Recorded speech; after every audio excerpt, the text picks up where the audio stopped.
Now, usually when it comes to Easter time, we talk a lot about, Jesus, which Easter's all about Jesus. And we talk about the death and the resurrection. And we talk about a lot of these events that happen in Jesus' life and miracles and things that are just kind of amazing to happen.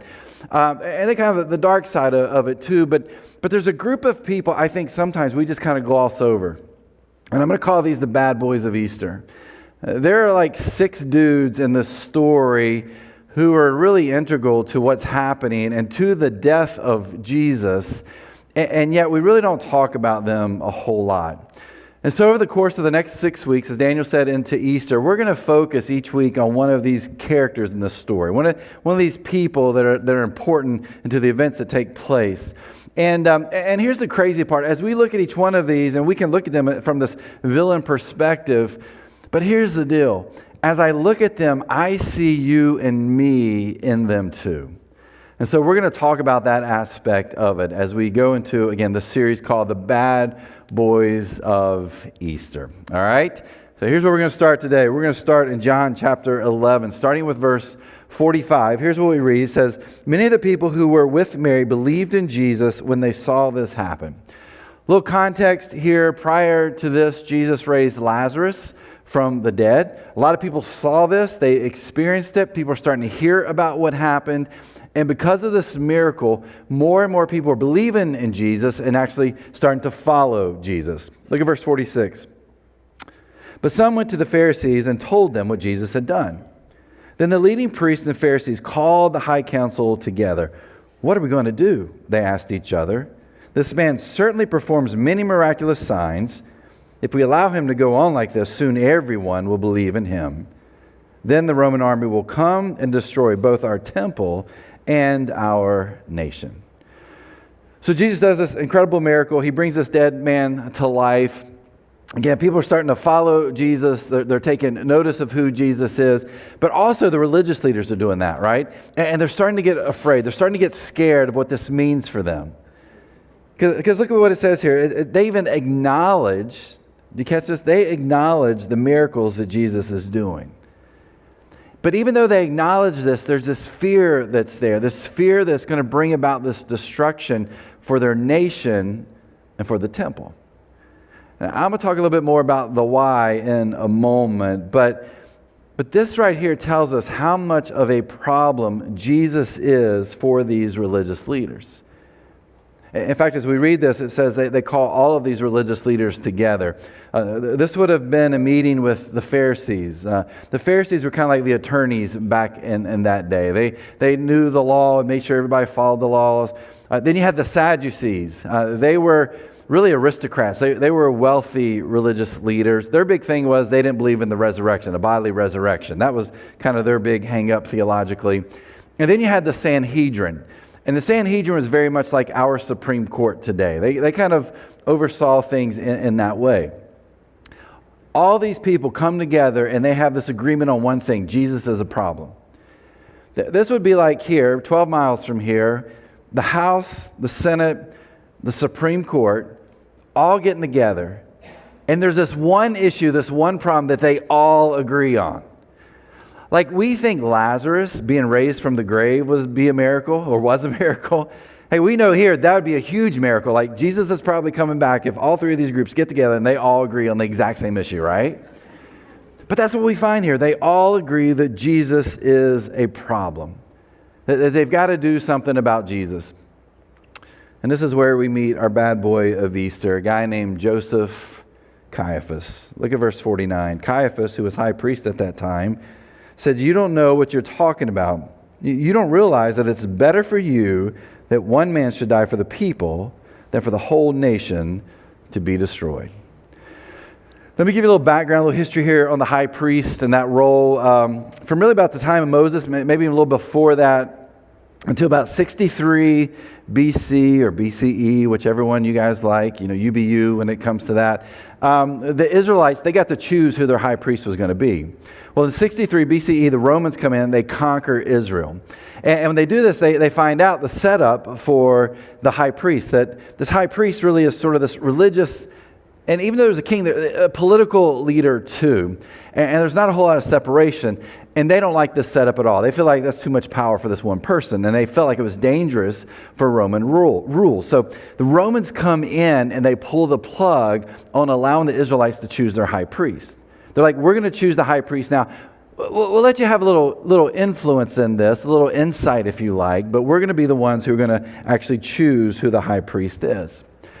Well, the high priest, their role is very much like a president's role for a nation. They were the face for the people. They helped make decisions for the people. And again, as we've talked about here, they're doing this religiously and politically. But there's really two main roles of the high priest. One is they oversee this group called the Sanhedrin. Again, I said this was kind of like our Supreme Court. There are 71 members of the Sanhedrin, and their job was to oversee this group and kind of keep them collectively together. But their other big role was that once a year on Yom Kippur, the high priest would go into the temple and specifically into the Holy of Holies.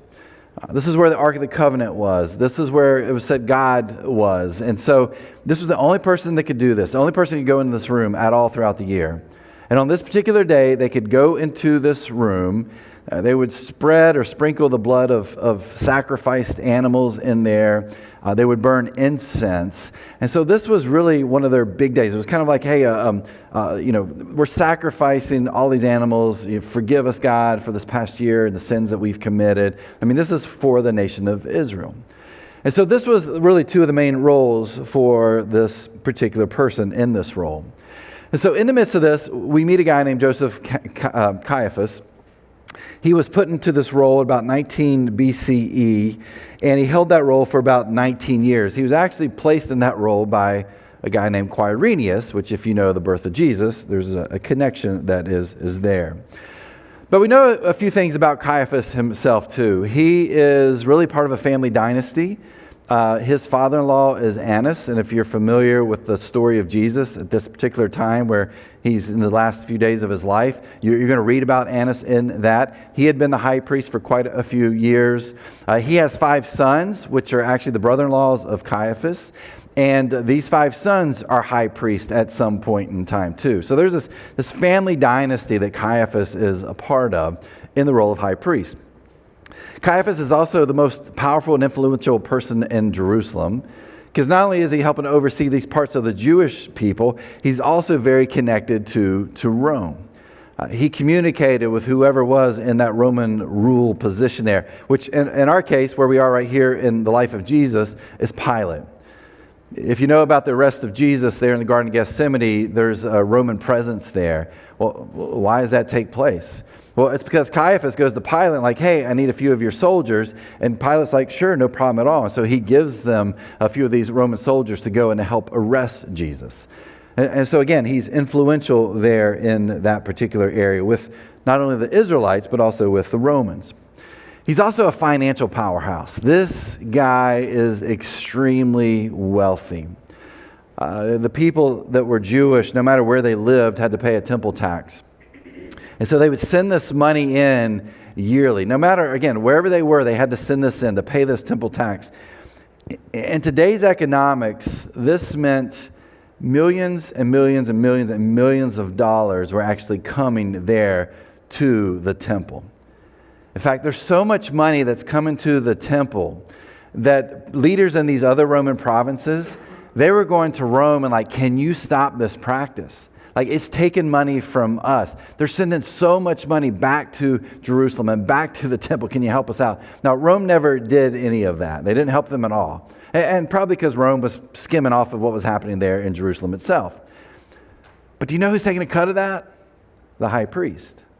And so Caiaphas is getting a part of that. Not only is he getting a part of that, but these animals, the sacrificial animals that are being purchased there at the temple, the money changers that are there, he's getting a cut of all of this. I mean, this guy is financially set. He is probably, in our day and time, a multimillionaire.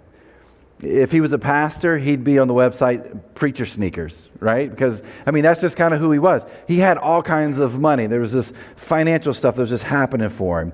But he was also known as a skilled facilitator, negotiator. He was confident. He knew how to lead others. He could get things done. He was known to have a little bit of a temper and to get his way and demands met, whatever they may have been.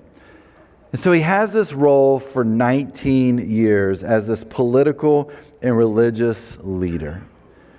He's someone the Romans put up with and the Jewish people followed. And so if you look at Caiaphas, you think he's got it all, right?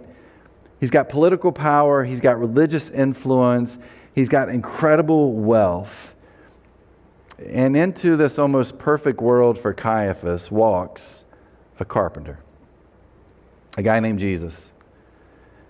And Jesus shows up, and over the course of 3 years, you start to see more and more people are following Jesus. You see more and more crowds are around Jesus. And we're not talking about like a couple of people, are we? We're talking about hundreds of people are there to hear and to watch Jesus. We're talking, because we know some of the stories, thousands and thousands of people are there to see and to listen to and to learn from Jesus. But here's what big crowds meant to Caiaphas. It meant that there were problems, because lots of people with a charismatic leader could lead to an insurrection. And if an insurrection happens there in Jerusalem, then that means Rome's going to get involved. And if Rome gets involved, then here's what Caiaphas may lose. He may lose his job. He may lose his influence. He may lose his title. He may lose his wealth. And so here's Caiaphas, who's thinking through all of these different things, and he sees Jesus as a threat. A threat to the political system, a threat to the religious influence that he has, a threat to his income and his job.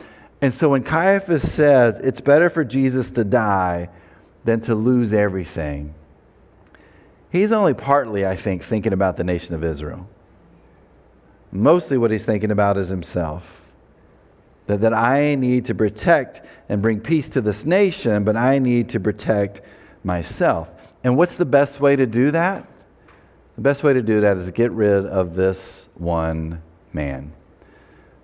One commentator put it this way, said Caiaphas' solution was rational and ruthless. Let's get on down to verse 53. It says, so from that time on, the Jewish leaders began to plot Jesus' death. The word that we find here for plot actually means resolved. And it tells us that the Sanhedrin, they have gotten together with these religious leaders, and they've actually made an official decision that this guy, Jesus, is trouble, and they've got to do whatever they can to get rid of him. Which leads us to Matthew chapter 26. Jesus is arrested. He had been in the Garden of Gethsemane. He's taken actually to the home of Caiaphas. And we read this in Matthew 26:57. It says, and the people who had arrested Jesus led him to the home of Caiaphas, the high priest, where the teachers of religious law and the elders had gathered. Again, this is the same group we talked about earlier, right? The House, Senate, Supreme Court, all coming together. They've put this plot together. They've followed it. And now they're at this place where they're getting this plot taken care of. They're getting it done, right? They've arrested Jesus. This is the first stage. And now they've put together this impromptu trial in Caiaphas' home, which actually was probably a palace. It wasn't really a home. But here's the deal. This trial they're doing, it's against the law. In fact, they're breaking all kinds of laws by the steps that they're taking here. One, they're holding court on the eve of a holy day against the law. They're holding court at night against the law. If you read the next few verses, they're looking for witnesses to bribe. Hey, guess what? Against the law. They're holding this impromptu trial in someone's house, again, against the law. Everything they're doing right here is illegal, which shows how much hate and disdain they had towards Jesus and how much they will do anything to get rid of him. Well, here's kind of how things go. Look at verse 62. It says, then the high priest stood up and said to Jesus, well, aren't you going to answer these charges? What do you have to say for yourself? But Jesus remained silent. Then the high priest said to him, I demand in the name of the living God, tell us if you are the Messiah, the Son of God. And so we have these charges that are brought to Jesus. Caiaphas asked Jesus this question to tell him who he is. Look at verse 64. Jesus replied, you have said it. And in the future, you will see the Son of Man seated in the place of power at God's right hand and coming on the clouds of heaven.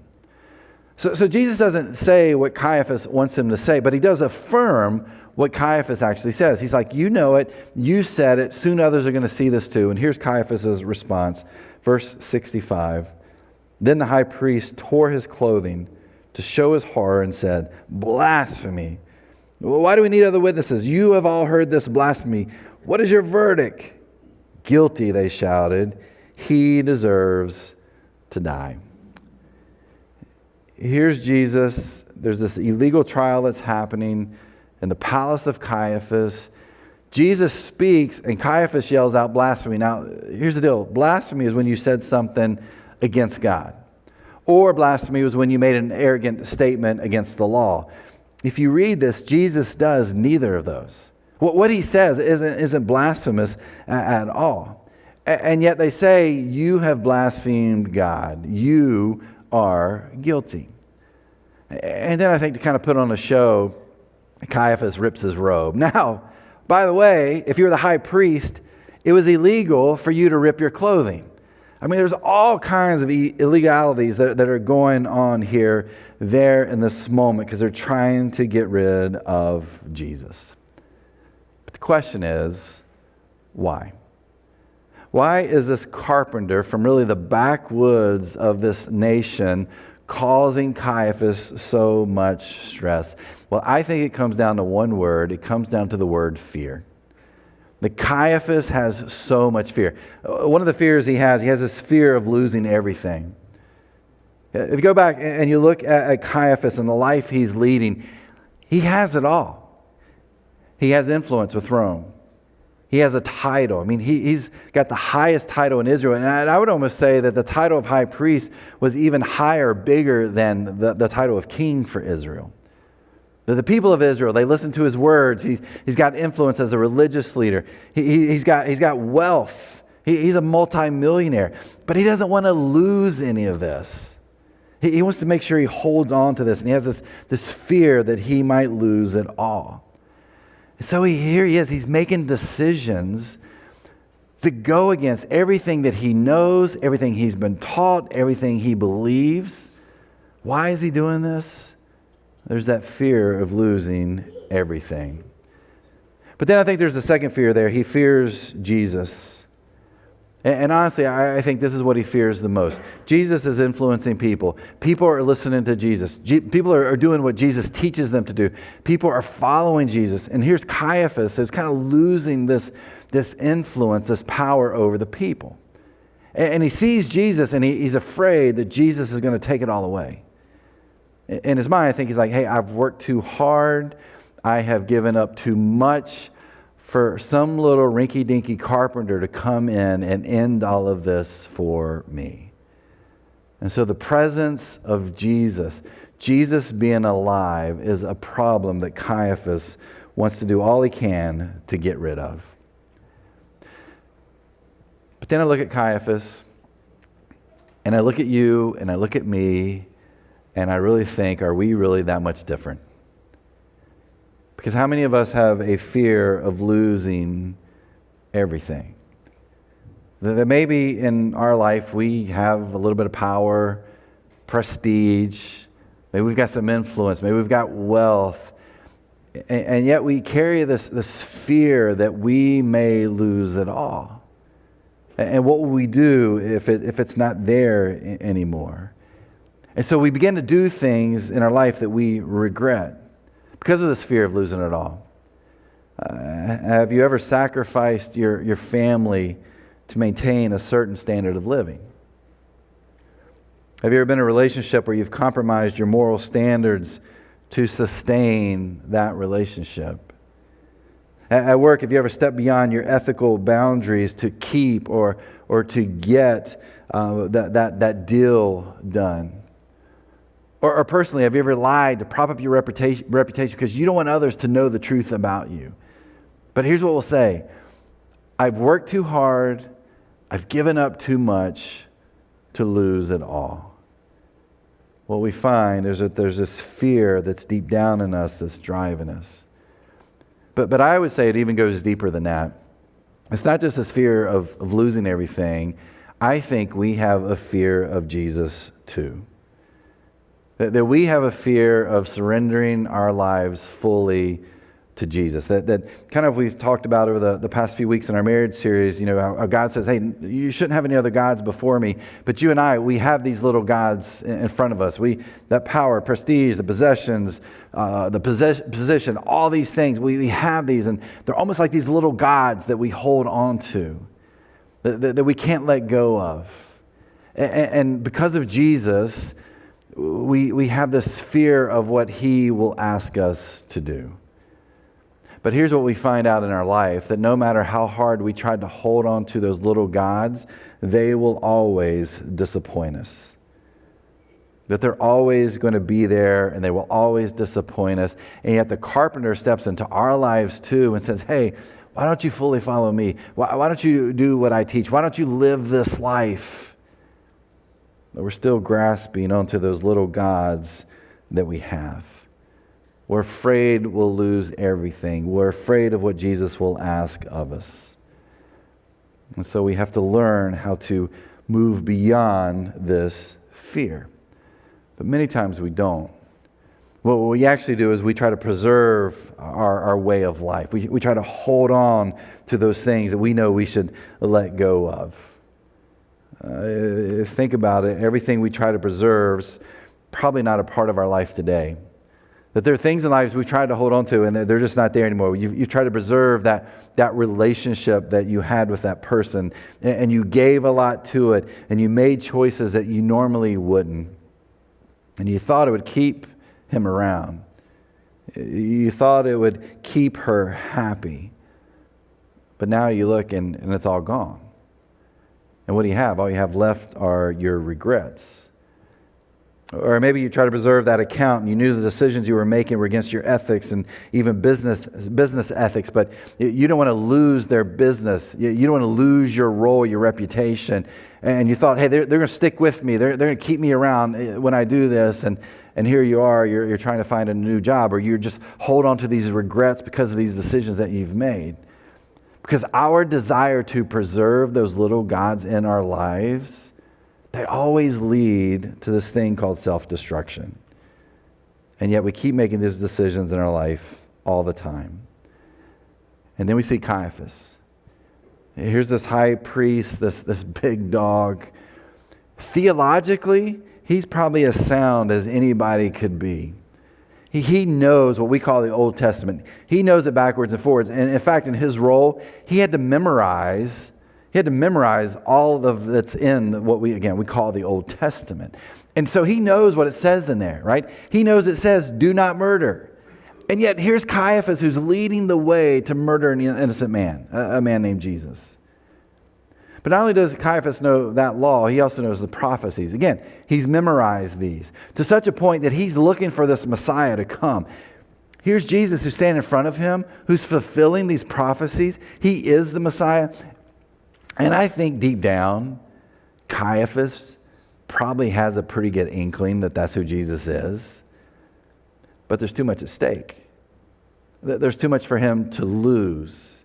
And he has so much fear that's just coursing through his body and who he is, that it takes over what he decides to do. And all these steps that he's taking to get rid of Jesus.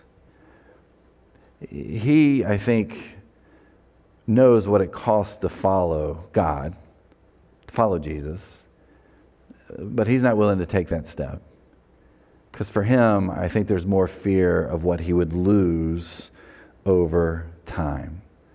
And so he's willing to do whatever it takes to preserve his possessions, his prestige, his wealth, the influence that he has. When I think about Caiaphas and I think about ourselves, Saying yes to God will cost us something, but saying no will always cost us more. Saying yes to God will cost us something, but saying no will always cost us more. Here's the crazy part of this story. About 35 years after these events took place, we find that, again, here's Caiaphas, who's trying to preserve the nation and trying to preserve this faith, this religion, trying to preserve the temple. And all these religious leaders are worried about this. We've got to protect this. General Titus of the Roman army comes in. He becomes the future emperor of Rome. And he captures Jerusalem, basically destroys Jerusalem, and actually does destroy the temple. And so everything that Caiaphas has tried to preserve in his life actually comes to an end. When you look at your life, what are you saying yes to? Are you saying yes to God, which is going to cost you something? And in the end, you may lose a relationship. You may lose a job title. You may lose a job. You may lose some income. But you can look back and say, you know what? I don't have any regrets in this.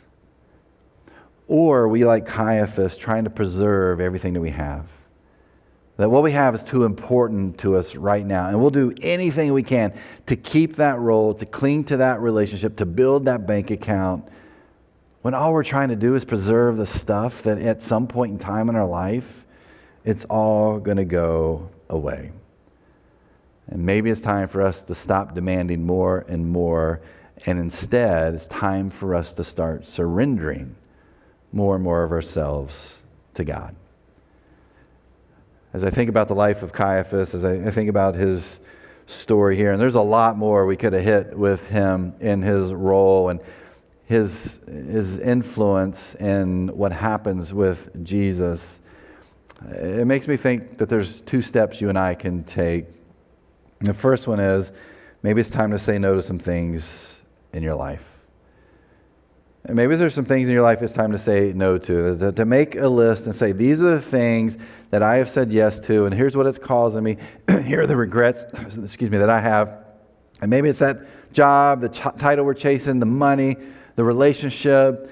And maybe it's time for us to start saying no to those little gods in our life. Because if we keep chasing them, we'll always have regrets. If we keep chasing them, they're going to lead to self-destructive behavior. If we keep chasing them, we're going to be more like Caiaphas. And so maybe there's some things in our life we need to start saying no to, which then leads us to the next step. Maybe it's time to say yes to Jesus. Maybe for some of us, we just haven't taken that step. Or maybe for some of us, we're followers of Christ and we need a reminder today, hey, those little gods are starting to show up again. I need to say yes to Jesus more often. Or maybe for you, it's just time for you to say yes to Jesus, period. One of the most amazing steps that we can take is that step of baptism. And on Easter Sunday, April 17th, we're having a baptism Sunday. And we'd love to have you kind of say, hey, I'm all in. I need to let go of some of these things and surrender myself fully to who Jesus is. I need to let go of those little gods and hold on to Jesus. And so, again, in front of you, there's a connection card. You can fill that out and say, hey, I'm interested in baptism. Or you can hit that QR code on your phone, and I think it's the third one down. It talks about baptism. We'd love to maybe just even have a conversation. I've got questions. I want to talk about this. I want to know more. Man, I'm ready to take this step. And if that's where you are, and if you're at this place, you're ready to surrender yourself to be all in, we'd love for you to do that. And so make sure you fill that out. If you fill out the cards, you can put that in the offering box in the back of this room or out in the lobby. But here's the deal. Saying yes to Jesus is going to cost you something. Saying no is going to cost you so much more. And so we get to decide, do we want to be like Caiaphas and have those regrets and see it all go away? Or do we want to take the time to surrender ourselves to the carpenter, who in the end will give us so much more?